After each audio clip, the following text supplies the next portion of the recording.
everyone, welcome back to my channel RMB EduTech. আশা ৰাখিছো আপোনালোক সকলোৱে ভালে আছে আৰু আজিৰ এই ভিডিঅ'টোত আমি আলোচনা কৰিম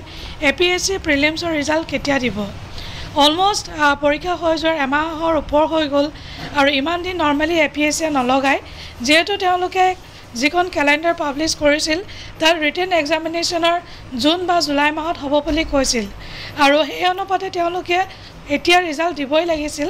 আৰু APSC এটা ৰেকৰ্ড আছে তেওঁলোকে মেইনছৰ কাৰণে কিন্তু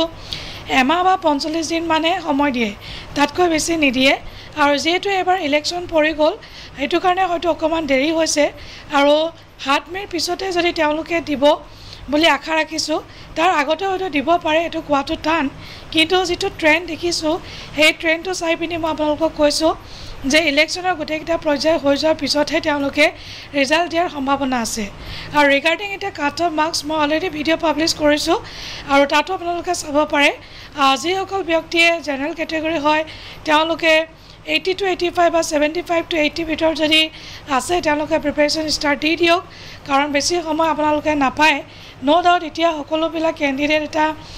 ডিলেমাত আছে যে প্ৰিপাৰেচন কৰিম নে নকৰিম এটো এটা বহুত কঠিন পৰ্যায় তথাপিতো আপোনালোকে এইবিলাক আউকান নকৰি নিজৰ প্ৰিপাৰেচন বিলাক আপোনালোকে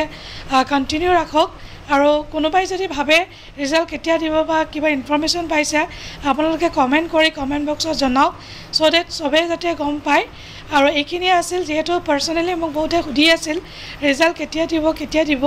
আৰু হেতু কাৰণে ভাবিলে ভিডিও এটা বনাই দিও কাৰণ ৰিজাল্ট যেতিয়াই নিদিওক আপোনালোকে প্ৰিপাৰেচন কৰি থাকক মই আগতেও কৈছো কাৰণ মেইনছৰ কাৰণে বেছি সময় নিদিয়ে আৰু যেহেতু তেওঁলোকে অলৰেডি পাবলিশ কৰি থৈছে ক্যালেন্ডাৰত জুন বা জুলাই মাহত তেওঁলোকে ৰিটেন পাতিব সো হেতু কাৰণে মেইনছৰ ৰিটেন পাতিব